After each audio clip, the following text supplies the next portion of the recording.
Today we're back in the workshop. We're going to create that right there. I already built a couple of them.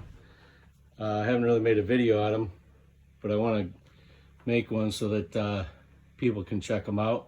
So that's what we're going to make. It's just a 55-gallon barrel that I cut in half, welded the bottom back on.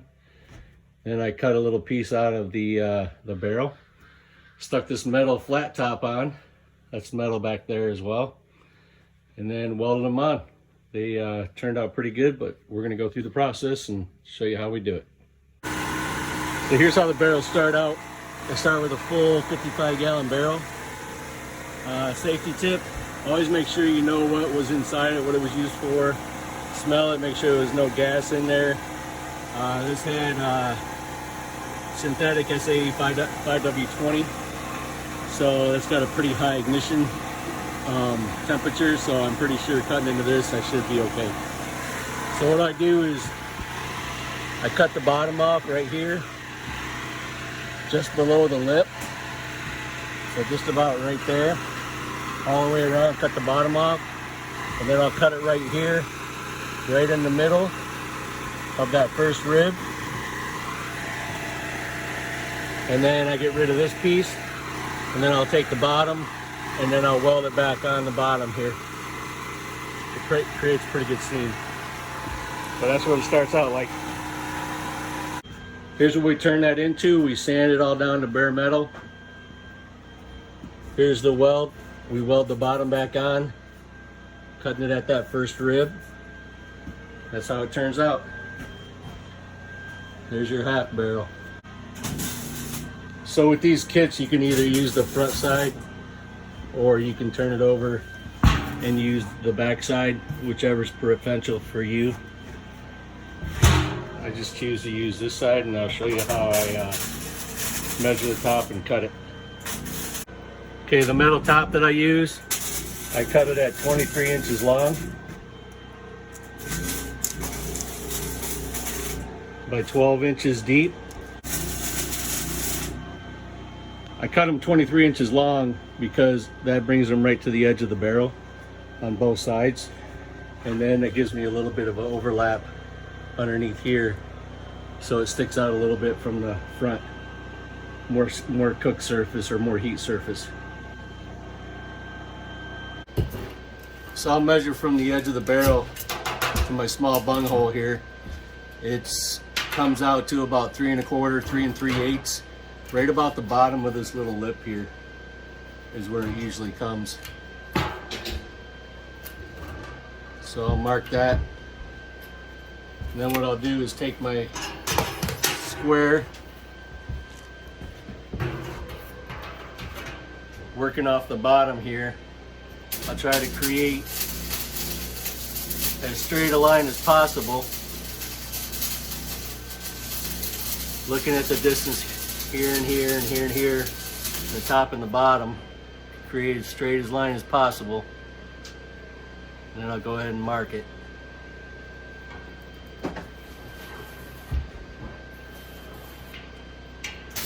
I'll take the large end of my square, put it right over the top of that line, as straight as I can.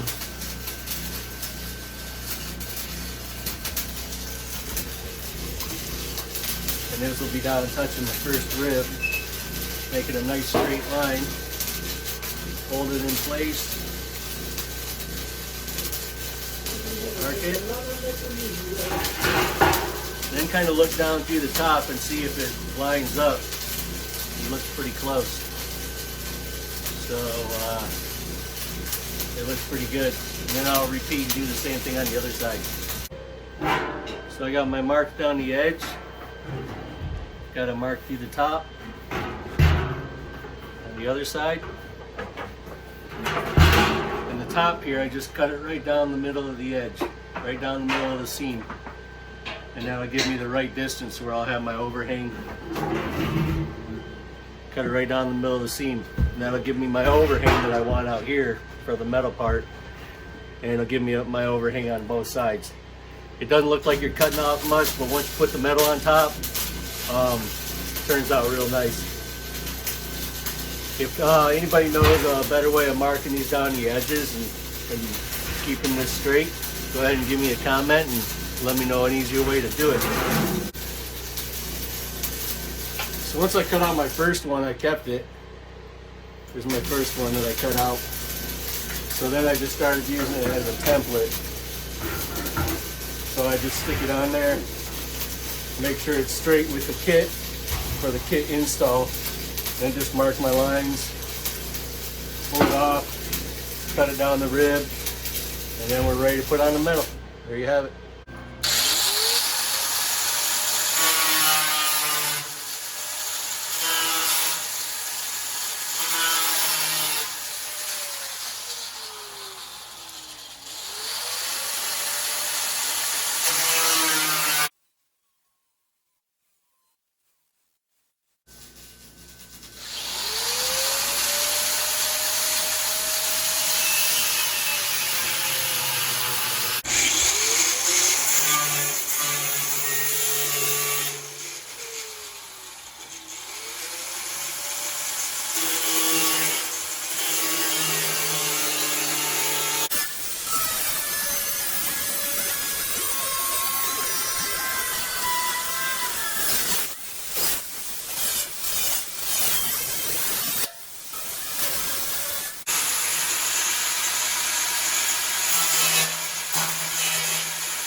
Just a few things I want to point out when you're done cutting it out.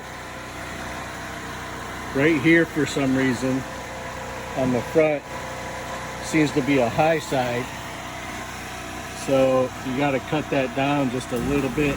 I just kind of grind it, take the cutting wheel and just kind of smooth it out. There's also this spot here. It might look low, but it's not when you put the metal on top, and I can show you that later. But this has to be cut down just a little bit lower because that curve tends to keep it up, the metal up off of here, and it creates a small gap in here. So you got to trim that down just a little. I just kind of set the cutting wheel on top of it and just let it grind its way down a little bit till it feels like it's flat with that. Same with the other side there and this corner here. I kind of bevel them so that it's a little bit curved downward so it doesn't get in the way when you start putting the metal top on. All right, let's go to work.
Wow.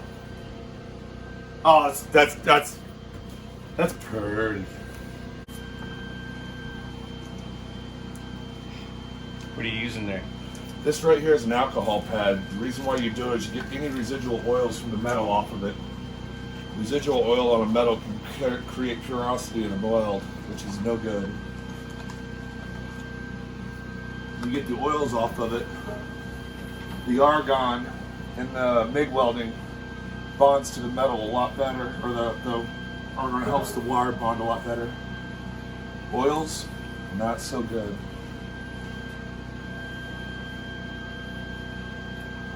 So that's going to help create a better seam, probably. It creates a much better weld, a much more fluid weld. Porosity is a weld's worst nightmare. That helps prevent it.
All right there, so welded. Now we just need to clean it up. So what I'll take is a cutting wheel, and I'll cut all the way along the edge there as close as I can. And then once I get done getting rid of all this excess material, I'll take the grinding wheel and I'll clean it up. All right.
using the sanding wheel to get in the tight spots and to clean up the edges.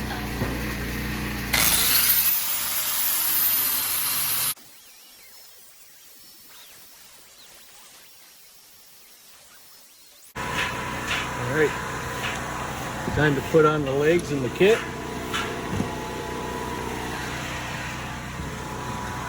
Get her painted up. See how she goes. All right, we got her all sanded up. She's looking good.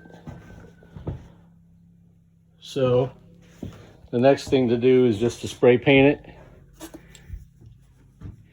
I use a Rust-Oleum high heat 2000 Fahrenheit high heat paint. And so far, because I sand the whole barrel down to bare metal, I haven't had a problem yet with this stuff coming off. Once I fire it up, tends to do a pretty good job.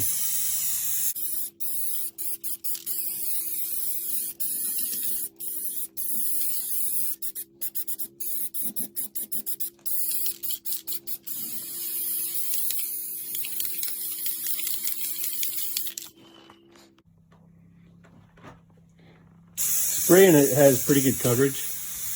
It works pretty good.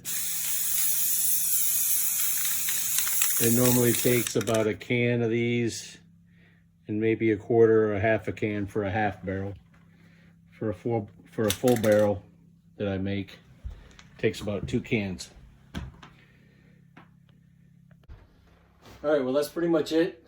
To give you the process of, you know, taking a full 55-gallon barrel, cutting it down, welding the bottom back on, and then cutting out the piece of the barrel so that we can use it to put the metal top on, put this little metal piece on. Went through all of that, welded it, cut this off, welded or grinded it down, sanded it down. Then we painted it. I'm not going to go through showing you on this video how to install the kit, because I got other videos on YouTube that you can watch if you want to see how to install the kit. This one's gray, but the one that we did worked on today is going to be black. I'll show a couple pictures here after this, and you can see the difference between the white and the black, or the gray and the black. I like the black a little bit better, but I got a customer that wanted a gray one, so here it is. All right, thanks for watching.